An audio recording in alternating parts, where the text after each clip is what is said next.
Hi, my beautiful family. Welcome back to Life-Changing True Stories. Today, I bring you a powerful and deeply loving story. Julian Ashford adjusted his tie for the third time as he waited in the private dining room of the Meridian, one of Chicago's most prestigious restaurants. At 32, he had built Ashford Technologies from a college dorm room idea into an $80 million empire. He had addressed conferences, negotiated with Fortune 500 companies, and revolutionized cybersecurity protocols used by governments worldwide. But sitting here waiting for a woman he had never met, he felt like a nervous teenager. His business partner, Grant Morrison, had insisted on arranging this date. "Veronica Hayes is perfect for you," Grant had said repeatedly. "Harvard Law, partner at her firm by 30. Brilliant mind. She is exactly the kind of woman you need." What Grant meant, Julian knew, was that Veronica was the kind of woman who might overlook the wheelchair. The thought made Julian's jaw tighten. He'd been paralyzed from the waist down for 7 years now, since a diving accident during a vacation in Costa Rica had changed everything. He had learned to navigate his new reality, to build a life that was full and meaningful despite the limitations. But dating remained complicated in ways that had nothing to do with accessibility. The door opened. Julian straightened instinctively. Veronica Hayes walked in, and he could see immediately why Grant had been so enthusiastic. She was striking, with sharp features, perfectly styled auburn hair, the charcoal designer suit that probably cost more than most people's monthly rent. Her confidence filled the room as she scanned the space with calculating eyes. Then those eyes landed on his wheelchair, and Julian saw the exact moment everything changed. Her professional smile froze. Her steps faltered. The warmth drained from her expression, replaced by something between shock and poorly concealed disgust. "Julian," she asked, her voice climbing half an octave. "That is me," Julian replied, extending his hand with practiced ease. "Veronica, I presume. It is a pleasure to meet you." She stared at his hand for a long, uncomfortable moment before giving it the briefest possible shake, as if afraid prolonged contact might somehow transfer his condition to her. She sat down across from him, but Julian noticed how she positioned her chair slightly farther from the table than necessary, maintaining maximum distance. "Grant didn't mention that you," Veronica began, gesturing vaguely toward his wheelchair. "Use a wheelchair," Julian finished for her, keeping his tone neutral. No, he probably thought it would not matter. Apparently, he was optimistic. "It is just surprising," Veronica said quickly. "Too quickly. That is all." The waiter arrived to take their orders, providing a brief respite from the tension. Julian ordered the restaurant's signature salmon. Veronica requested a salad, her voice clipped and distracted. As soon as the waiter left, the awkward silence returned, heavier than before. Julian tried to engage her in conversation, asking about her work at the law firm, her recent cases, her interests outside the office. Veronica answered in monosyllables, checking her phone constantly, her body language screaming her desire to be anywhere else. Every question Julian asked was met with minimal response. Every attempt at humor fell flat. 20 excruciating minutes passed. Then Veronica set down her water glass with more force than necessary and leaned forward. "Look," she said, her voice low, but not quite low enough. "I appreciate that Grant thought this was a good idea, but let us be honest here. I have a certain image to maintain. I attend galas, charity functions, corporate events. I need a partner who can stand beside me at those events. Someone who fits the lifestyle."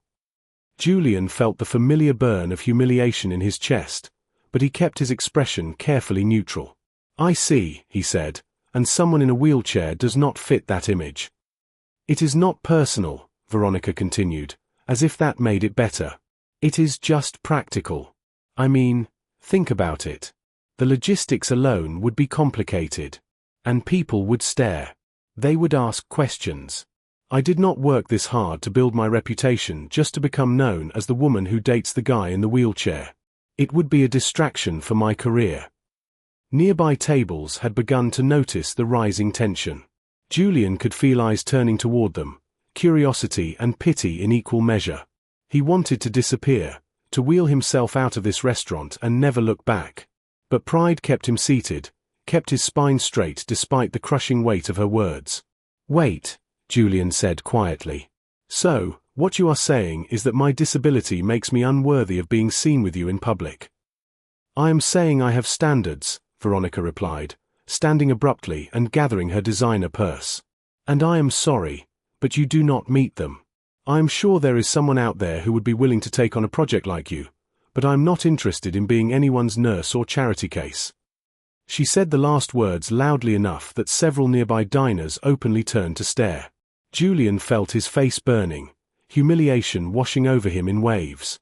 He had experienced discrimination before, had dealt with thoughtless comments and architectural barriers and patronizing attitudes. But this public rejection, this casual cruelty delivered in a room full of witnesses, cut deeper than he wanted to admit. Veronica walked out without another word, her heels clicking sharply against the marble floor. Julian sat frozen at the table, acutely aware of every eye on him, every whispered comment. The waiter approached hesitantly, clearly unsure what to do. "Sir, I am so sorry. Would you like me to cancel the orders?" "No," Julian said, his voice coming out rougher than intended. "Just bring me the wine list. The expensive one." The waiter hurried away. Julian closed his eyes and tried to steady his breathing. This was why he avoided dating. This was why he threw himself into work, surrounded himself with the familiar safety of code and algorithms and business deals that did not care about his physical limitations. Every time he tried to let someone in, every time he hoped things might be different, reality came crashing back with painful clarity. "Excuse me," a soft voice said beside him. Julian opened his eyes to find a young woman standing next to his table. She wore the black and white uniform of the Meridian's waitstaff, her dark blonde hair pulled back in a neat ponytail. But what struck him most were her eyes, deep brown and currently blazing with barely contained fury. "Yes," Julian managed. "I am Alina," she said, her voice trembling slightly with emotion. "And I need you to know that woman who just left is the most horrible person I have ever seen walk through these doors. I have worked here for 3 years. So that is saying something." Julian blinked, surprised out of his misery. "Thank you, but you do not have to." "Yes, I do," Alina interrupted, glancing around quickly before pulling out the chair Veronica had vacated and sitting down. "Because what just happened was wrong. Completely, absolutely wrong. And you deserve to know that not everyone in this world is blind, stupid, or soulless." "I appreciate the sentiment," Julian said. "But your manager is going to notice you sitting with a customer." "Let him notice," Alina said with a fierce determination that made Julian's lips twitch despite everything. "Some things are more important than following arbitrary rules. And right now, making sure you do not leave here thinking you deserve that treatment is more important than my job." "You could really get fired for this," Julian warned. "Then I will get fired for doing the right thing," Alina replied. "Now, you ordered the salmon, correct? When it arrives, I am going to share this table with you and have a proper conversation because that woman did not deserve even 1 minute of your time, and you deserve to finish your evening with someone who has the basic decency to see you as a human being." For the first time since Veronica had walked in, Julian felt something other than humiliation. He felt seen. Not pitied, not patronized, but genuinely seen by someone who had just put her livelihood on the line to defend a complete stranger. "Why are you doing this?" he asked softly. Alina's fierce expression softened into something gentler. "Because my little sister Sophie has cerebral palsy.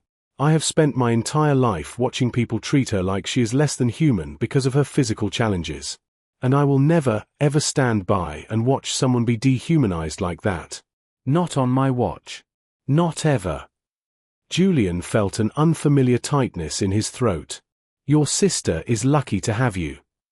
"I am lucky to have her," Alina corrected. "She taught me what really matters in this world. And it is not designer clothes or corporate ladders or maintaining some perfect image. It is kindness, empathy, and having the courage to stand up for what is right." The manager of the Meridian approached their table, his expression stern. "Miss Carter, what are you doing?" Alina looked up at him without flinching. "I am finishing a conversation, Mr. Peterson. I will be back to work in a moment." "This is highly inappropriate," Mr. Peterson said. "So is what happened here tonight." Alina replied firmly. And I chose to address that inappropriateness rather than ignore it. If that costs me my job, then so be it. Mr. Peterson looked between Alina and Julian, clearly torn between enforcing restaurant policy and avoiding a scene. Finally, he sighed. The gentleman has not complained. I will give you 10 minutes, Miss Carter, and I expect you back at your station.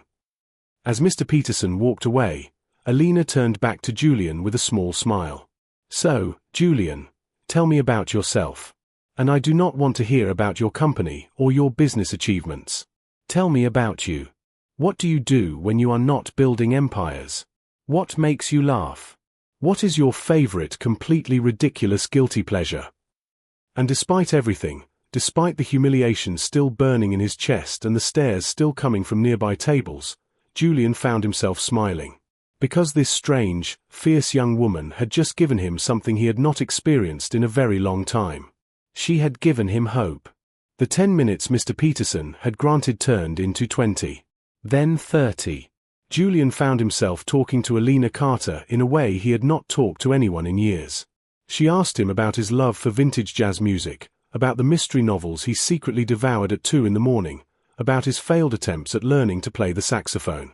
In return, she told him about her dreams of opening her own bistro, about her sister Sophie's infectious laugh, about how she had once accidentally set a kitchen on fire trying to make crème brûlée. When Alina finally had to return to work, Julian found himself reluctant to let the conversation end. He paid his bill and added a generous tip. But before leaving, he wrote his phone number on the back of his business card. If you would like to continue this conversation sometime, he said, handing it to her, I would really enjoy that. Maybe over coffee or dinner at a place where you do not have to work. Alina took the card, her smile genuine and warm. I would love that. How about Sunday? It is my day off. Sunday is perfect, Julian said, feeling lighter than he had in months. Over the following 3 weeks, Julian and Alina saw each other whenever their schedules allowed. Alina worked long hours at the Meridian, often pulling double shifts to help cover her sister's medical expenses and save toward her dream of culinary school. Julian's schedule was equally demanding, with Ashford Technologies in the middle of expanding into the European market. But they made time, stealing hours here and there, building something neither had expected to find. Julian learned that Alina was 28, that she had been essentially raising Sophie since their mother died 5 years ago from cancer. Their father had left when Alina was 12, unable to handle the demands of caring for a child with cerebral palsy. Alina had worked multiple jobs since she was 16, putting herself through community college while caring for Sophie, who is now 23 and living in a supported living facility that Alina visited every day. She is the strongest person I know, Alina told him during a walk through Millennium Park, Julian navigating the paths easily in his chair while Alina walked beside him. People look at her and see limitations, but Sophie sees possibilities everywhere. She taught me that disabilities do not define people.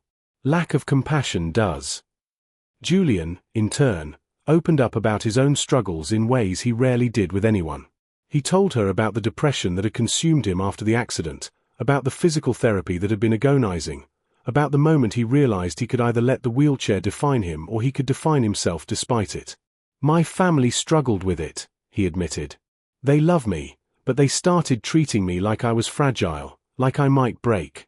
My mother especially, she became overprotective to the point of suffocation. My brother Preston took over parts of the company. He thought I could not handle any more, even though my mind works perfectly fine. It took me years to reclaim my authority, to make them see I was still capable. Are they better now? Alina asked. Julian's expression darkened. They are better at hiding their doubt, but it is still there. They still think I need managing. Still think my personal life requires their intervention. He did not tell her that his family would likely disapprove of their relationship, though he suspected Alina knew. The differences in their backgrounds were obvious, impossible to ignore. Julian lived in a penthouse overlooking Lake Michigan. Alina shared a modest 2-bedroom apartment in a working-class neighborhood with a rotating cast of roommates to help split the rent. His world was corporate deals and investment portfolios. Hers was double shifts and carefully budgeted groceries. But when they were together, None of that seemed to matter. Their first official date was at Julian's penthouse. He had insisted on cooking for her, wanting to show her that he was capable and independent in his own space. Alina arrived wearing a simple navy dress, her usual ponytail replaced by loose waves, and Julian felt his breath catch. "Welcome to my home," he said, gesturing around the open-plan space. Everything was designed for accessibility, but also for beauty. Floor-to-ceiling windows offered stunning views of the city. Art pieces he had collected over the years adorned the walls. Bookshelves overflowed with volumes on everything from computer science to philosophy. "Julian, this is beautiful," Alina said, turning in a slow circle to take it all in. "The kitchen is this way," he said, leading her through. "I hope you are hungry. I am making risotto, and I will be offended if you do not eat at least 2 servings. Alina laughed, the sound filling his home with warmth. "I would never insult a chef's risotto. That is a sacred rule." They cooked together, Julian handling the risotto while Alina prepared a salad and garlic bread. They moved around each other with surprising ease, falling into a natural rhythm. Julian told her about learning to cook after the accident, how it had become a form of therapy, a way to prove to himself that he could still create, still nurture, still provide. "My mother wanted to hire a full-time chef for me," he said, stirring the rice slowly. "She could not understand why I insisted on cooking for myself. But it mattered. It still matters. This is my space, my domain, where I am completely in control." "I understand that," Alina said softly. "Food has always been my way of showing love. When Sophie was having a hard day, I would make her favorite cookies. When my mother was sick, I would cook elaborate meals just to see her smile. Cooking is not just sustenance. It is connection." Dinner was perfect. They ate at Julian's table overlooking the twinkling lights of Chicago, talking about everything and nothing. Julian felt something he had not felt in years, completely comfortable, completely accepted, completely seen. After dinner, they moved to the couch. Julian poured wine, and they continued talking as the city lights sparkled below them. At some point, Alina's hand found his, their fingers intertwining naturally. "I need to tell you something," Julian said, his thumb tracing circles on her palm. "I am falling for you, Alina. Fast and hard and in a way that terrifies me. Because I keep waiting for the other shoe to drop. For you to realize this is too complicated, or I am too much work, or that being with me comes with challenges you did not sign up for." Alina shifted closer, her brown eyes intense. "Julian Ashford, listen to me very carefully. You are not too much work. You are not a burden. You are brilliant and kind and funny and talented. Yes, you use a wheelchair. So what? That is just one aspect of who you are. It does not define you, and it certainly does not make me want you any less. And my family is going to be difficult," Julian warned. "They have opinions about everything, including who I should date. And when they find out about us," Alina said firmly, "then we will handle it. Together. I am not afraid of difficult families or complicated situations, Julian. I am only afraid of walking away from something real because it might be hard. And this feels real to me. Does it feel real to you?" "More real than anything I have ever experienced," Julian admitted. Alina leaned in and kissed him, soft and sweet and full of promise. When they pulled apart, both were smiling. "So we are doing this?" Alina asked. "Officially." "We are definitely doing this," Julian confirmed. "You and me against whatever comes next." What came next arrived sooner than either of them expected. 2 days later, Julian received a call from Grant Morrison. "We need to talk," Grant said, his tone serious. "In person. Can you come to the office?" At Ashford Technologies headquarters, Grant was waiting in the conference room with Thomas Brennan, their lead investor and board member. "Julian, sit down," Thomas said, gesturing to a chair. "We have a situation." "What kind of situation?" Julian asked, though dread was already pooling in his stomach. Grant cleared his throat uncomfortably. "There are photos circulating. You and Alina Carter at that restaurant, at various places around Chicago, at your penthouse. Someone has been following you." Following me. Julian's voice hardened. Why? Because Westbrook International wants to invest $100 million into Ashford Technologies, Thomas explained. They are our ticket to massive expansion, but their CEO, Harold Westbrook, is old-fashioned about certain things. He believes company leaders should present a certain image, and he has expressed concerns about your relationship with a waitress. Julian felt fury building in his chest. My personal life is not his concern. It becomes his concern when it affects his investment, Grant said carefully. Harold Westbrook comes from old money, old values. He is worried about optics, about how it looks for a CEO to be dating someone so far outside his social circle. He thinks it shows poor judgment. Poor judgment, Julian repeated, his voice dangerously quiet. Dating a hard-working, compassionate woman who supports her disabled sister shows poor judgment. I'm just telling you what he said, Grant replied. He is willing to make the investment if you end the relationship. Otherwise, the deal is off. Thomas leaned forward. Julian, this is $100 million. That is the kind of capital that could transform this company, that could secure everyone's future here. We're talking about hundreds of jobs, expansion into 6 new countries, partnerships that could make Ashford Technologies a global household name. And all I have to do is break up with Alina, Julian said flatly. It is a business decision, Thomas said. Not a personal one. Julian looked between the two men, these people he had worked with for years, and saw the expectation in their eyes.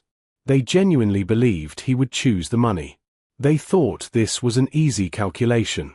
No, Julian said simply. Grant blinked. No, Julian repeated more firmly. I will not end my relationship with Alina for Harold Westbrook or his money or anyone else. If Westbrook cannot see past his outdated prejudices, then he is not someone I want as a partner anyway. Julian, be reasonable, Thomas started. I am being reasonable, Julian interrupted. I am being reasonable about what actually matters in life. Alina showed me kindness when I was at my lowest. She sees me as a complete person, not as a disability or a bank account. She challenges me, inspires me, makes me want to be better. And you are asking me to throw that away for money? No. Absolutely not. This is $100 million, Grant said, as if Julian had not understood the amount. I heard you the first time, Julian replied. And my answer is still no. Tell Westbrook his investment is not welcome. I will find other investors. People who care more about innovation than social climbing, people who understand that a CEO's worth is not measured by who he dates.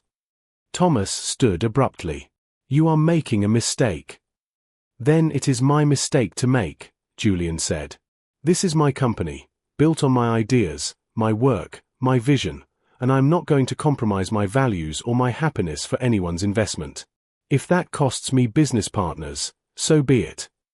After they left, Julian sat alone in the conference room, his hands shaking slightly. He had just walked away from a fortune, potentially damaged his company's growth trajectory, all for a relationship that was barely a month old. Some would call that foolish. But as he pulled out his phone and called Alina, hearing her voice wash over him like a balm, Julian knew he had made the right choice. Because money could be earned and lost and earned again. But finding someone who saw your worth, who valued you for who you truly were, that was priceless. Alina, he said when she answered. Are you free tonight? I need to see you. I have something important to tell you. Is everything okay? She asked, concern in her voice. Everything is perfect, Julian said, surprising himself with the truth of it. I just realized what really matters, and I want to share that with you. That evening, Julian told Alina everything about the investment offer, about Westbrook's conditions, about his decision to walk away. He expected her to be upset, maybe even angry that he had risked so much for their relationship. Instead, Alina burst into tears. You chose me, she whispered, her voice breaking. You chose us over $100 million. I would choose you over any amount of money, Julian said, pulling her close. Because you are worth more than any investment, any business deal, any expansion plan. You are real, Alina. What we have is real, and I am not going to let anyone take that away from us. Alina kissed him then, deep and passionate, pouring everything she felt into that moment. When they finally pulled apart, both were smiling through tears. "I love you," Alina said. "I know it is fast. I know it is crazy. But I love you, Julian Ashford." "I love you too," Julian replied, the words coming easily, naturally. "More than I thought possible." They held each other as the city lights glowed around them. People from different worlds who had found something precious together. They both knew challenges lay ahead. Julian's family still did not know about their relationship. Alina's demanding work schedule and family responsibilities would continue to complicate things. The business world would keep judging, keep questioning, keep waiting for them to fail. But in that moment, none of it mattered. They had each other, and they had love. And that was enough to face whatever came next. The fallout from Julian's decision came swiftly. Within days, his mother, Catherine, requested an urgent family meeting at the Ashford estate. Julian knew what was coming, but he went anyway, with Alina by his side. He had asked her to come, wanting his family to meet the woman he loved, hoping they might see what he saw in her. The Ashford estate was intimidating. A sprawling mansion in the suburbs with manicured gardens and architecture that screamed old money.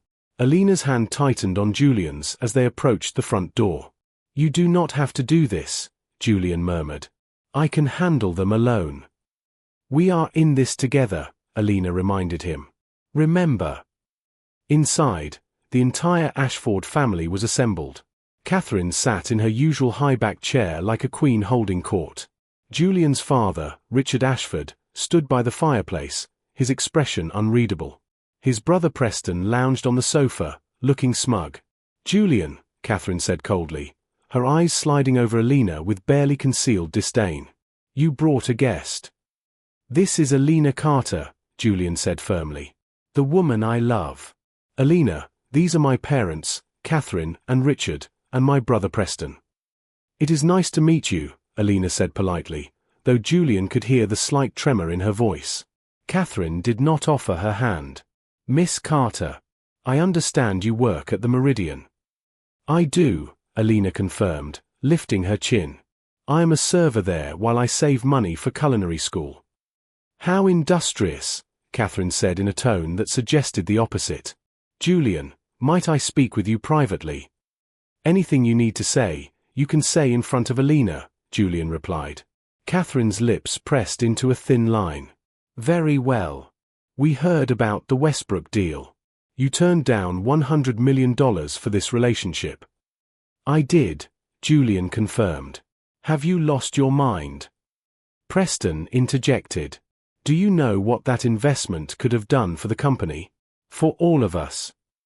"I know exactly what it would have done," Julian said calmly. "It would have made us richer. It also would have required me to end my relationship with the woman I love. I was not willing to do that."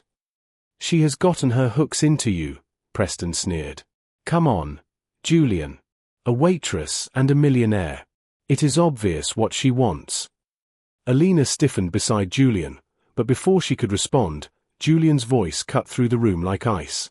"Finish that thought, Preston. And you and I are done. Permanently." The threat in Julian's voice was unmistakable. Preston actually flinched.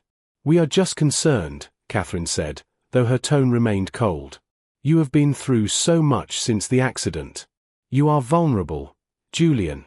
And people take advantage of vulnerable, wealthy men all the time."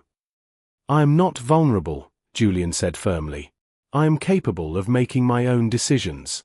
And I chose Alina because she is kind, intelligent, hardworking, and treats me like a complete person, not like a disability in a wheelchair." "If she truly cared about you," Catherine said, turning to Alina directly, "she would understand that your future is more important than her feelings. A woman who loved you would want what is best for you, which includes financial security and appropriate social connections." Alina had been silent up to this point. But now she spoke, her voice steady despite the obvious hostility in the room. "Mrs. Ashford, with all due respect, you do not get to define what love means. I did not ask Julian to turn down that investment. When he told me about it, I told him I would understand if he needed to prioritize his business.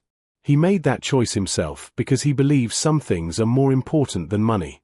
And if you cannot see that, if you truly think your son's worth is measured only by his bank account and social status, then you do not know him at all. The room fell silent. Catherine's face flushed with anger. "How dare you speak to me that way in my own home?" Catherine hissed. "I am speaking the truth," Alina continued, her voice gaining strength. "Your son is brilliant, compassionate, and brave. He has built an incredible company while dealing with challenges most people could not imagine. He deserves to be loved for who he is, not for what he can provide or what image he projects. And if you spent less time trying to control his life and more time actually seeing him, you might realize how extraordinary he truly is." Richard Ashford, who had been silent until now, spoke for the first time. "Julian, is this truly what you want? This relationship, regardless of the consequences?" Julian took Alina's hand and faced his father squarely. "Yes. Alina is what I want. A future with her is what I want. And if that means losing business deals or disappointing this family, then so be it. Because for the first time in 7 years, I feel complete. I feel seen and valued for who I am. Not pitied or managed or treated like I am broken. Alina did that. She gave me that gift. And I am not walking away from it for anything." "Then you will marry her," Richard said suddenly. Everyone turned to stare at him. Even Catherine looked shocked. "What?" Preston sputtered. "If Julian loves this woman enough to sacrifice business opportunities, enough to defy this family, then he should marry her," Richard continued. "Make it official. Show us all this is real and not just rebellion against our expectations." Julian looked at Alina, whose eyes had gone wide. This was not how he had planned to propose, not even close. But as he looked at her, saw the love and support shining in her eyes despite the hostility surrounding them, he knew his father was right. He maneuvered his wheelchair to face Alina directly, taking both her hands in his. "Alina Carter," he said, his voice filled with emotion. "This is not the romantic proposal you deserve. There are no candles or rose petals or carefully planned speeches, but the truth is simple. I love you. I love your strength, your compassion, your fierce loyalty to the people you care about. I love how you see the best in people, how you fight for what is right, how you make me want to be better. You changed my life the moment you sat down at my table and refused to let me believe I deserved that humiliation. And I want to spend the rest of my life showing you that you made the right choice. Will you marry me?" Tears were streaming down Alina's face. "Yes," she whispered. "Yes, Julian. 1,000 times yes." While they kissed right there in the Ashford family living room, ignoring the shocked silence around them. When they pulled apart, both were smiling through tears. Catherine stood abruptly and left the room without a word. Preston followed her, shaking his head in disgust. But Richard remained, studying them both with an expression that was difficult to read. "Alina," Richard said finally, "you defended my son with passion and spoke truth that was difficult to hear. I do not approve of how quickly this has happened. I do not understand it, but I can see Julian is happy in a way I have not seen since before the accident. So, you have my cautious blessing. Do not make me regret it." "I will spend every day proving I am worthy of him," Alina promised. "See that you do," Richard replied. Then, surprisingly, he approached Julian and placed a hand on his shoulder. "You are braver than I gave you credit for, son. Your mother will come around eventually. She always does. And if she does not, well, it is your life to live." After Richard left, Julian and Alina sat together in the empty living room, processing what had just happened. Did we really just get engaged in the middle of a family confrontation?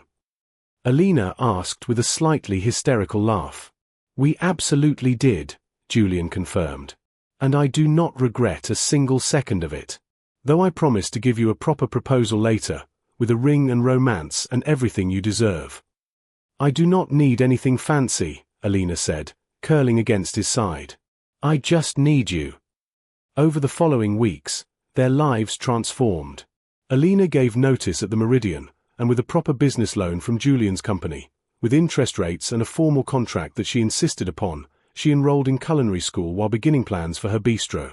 Julian found new investors who cared more about innovation than social politics, people who appreciated that a CEO with strong personal values was an asset, not a liability. Sophie adored Julian from their first meeting. The young woman with cerebral palsy saw past his wheelchair instantly, engaging him in enthusiastic discussions about her favorite television shows and asking his opinion on everything from music to art. Watching Julian with Sophie, seeing the patience and genuine interest he showed, Alina fell even more deeply in love with him. Julian's relationship with his family improved slowly. Richard began having weekly lunches with Julian and Alina, getting to know her beyond his initial prejudices. He was impressed by her business plan for the bistro, offering advice from his own business experience. Preston remained distant and disapproving, but his opinion mattered less as time went on. Catherine was the holdout. For months, she refused to acknowledge the engagement, would not speak to Alina, and made her disapproval known at every opportunity. But Julian held firm, making it clear that Alina was now a permanent part of his life, and Catherine could either accept it or miss out on his life entirely. 6 months after the proposal, Julian and Alina stood in front of a historic but abandoned building in downtown Chicago. It was 4 stories of beautiful architecture that had been left to decay, with high ceilings, original woodwork, and enormous potential. "What do you think?" Julian asked Alina. "I think it is beautiful and probably way beyond what we can afford," Alina replied practically. "What if I told you I already bought it?" Julian said with a grin. "In both our names, equal ownership." Alina's eyes went wide. "Julian, you did not." "I have a vision. The ground floor becomes Sophie's kitchen, your bistro. But the upper floors become something bigger. A community center focused on helping people with disabilities find employment, develop skills, build careers. We create programs for job training, for advocacy, for connection. We build something that changes lives." Alina stared at the building, then at Julian, tears filling her eyes. "You want to name my bistro after Sophie?" "She is part of why we met," Julian said simply. "She taught you to see people's worth beyond their physical limitations. That lesson brought you into my life. It seems only fitting to honor her." Alina threw her arms around him, overcome with emotion. "I love you so much." "I love you too," Julian murmured against her hair. "Now, there is one more thing." He pulled away from her and, with careful movements, transferred from his wheelchair to kneel on the ground. From his pocket, he produced a small velvet box. "I promised you a proper proposal," he said, opening the box to reveal a stunning but elegant diamond ring. "Alina Carter, you walked into my life on one of my worst days and transformed everything. You saw past my wheelchair to the man underneath. You fought for me when I could not fight for myself. You loved me without conditions or expectations. You made me believe in fairy tales again. Will you marry me properly this time, with a ring and romance and all the words I want to say?" "Yes," Alina sobbed, laughing through tears. "Yes, of course. Yes." Julian slipped the ring onto her finger, and she helped him back into his chair before kissing him deeply. They held each other in front of their building, the place that would become their legacy, their contribution to making the world better. The wedding took place 8 months later in the garden of a small venue overlooking Lake Michigan. It was intimate, only close friends and family. Sophie was Alina's maid of honor, radiant in her joy. Richard walked Alina down the aisle after her own father remained absent. The older man, having gradually come to respect and even admire her strength, Catherine attended, sitting stiffly in the front row. But when Julian and Alina exchanged vows, speaking of love that sees beyond limitations and chooses compassion over judgment, Catherine quietly wiped away tears. After the ceremony, she approached Alina. "You make my son happy," Catherine said simply. "I was wrong to oppose this. I thought I was protecting him, but I was only limiting him. Thank you for seeing what I could not." "Thank you for coming," Alina replied graciously, offering her mother-in-law an olive branch they both knew represented a new beginning. The reception was filled with laughter and dancing. Julian had worked with the venue to ensure everything was accessible, and he danced with Alina despite his wheelchair, the two of them moving together in perfect harmony while their loved ones celebrated around them. Sophie gave a toast that left everyone in tears, speaking about how Alina had always been her hero and now Julian was too, because they showed her that love was about seeing people's hearts, not their bodies. 3 years later, Julian and Alina stood in the fully renovated building that had become the heart of their shared mission. The ground-floor bistro, Sophie's Kitchen, was thriving, known throughout Chicago for its innovative menu and warm atmosphere. More importantly, it employed several people with disabilities, offering them fair wages and opportunities they struggled to find elsewhere. The upper floors housed the Ashford Carter Foundation, a non-profit that had helped hundreds of people with disabilities find meaningful employment. They offered job training, resume workshops, interview preparation, and connections with employers who valued ability over appearance. The foundation also ran support groups, advocacy programs, and had become a respected voice in disability rights. Alina's culinary school degree hung on the wall of the bistro next to photos of her staff and family. Julian split his time between Ashford Technologies, which had grown successfully without Westbrook's investment, and the foundation work that had become his true passion. Sophie worked part-time at the bistro, greeting customers with her infectious smile, proving every day that disability did not mean inability. She had become the unofficial mascot of their mission, her joy and determination inspiring everyone who met her. One evening, as they closed the bistro together, Alina found Julian sitting in the empty dining room, looking around with a contented expression. "What are you thinking about?" she asked, sliding into his lap and wrapping her arms around his neck. "I am thinking about that night," Julian said. "When Veronica walked out and I sat there feeling worthless. I am thinking about how you appeared like some avenging angel and refused to let me believe I deserved that treatment. I am thinking about how one moment of courage from you changed absolutely everything. I am thinking about how one moment of seeing someone's true worth changed my life, too," Alina replied. "You taught me that love is not about finding someone perfect.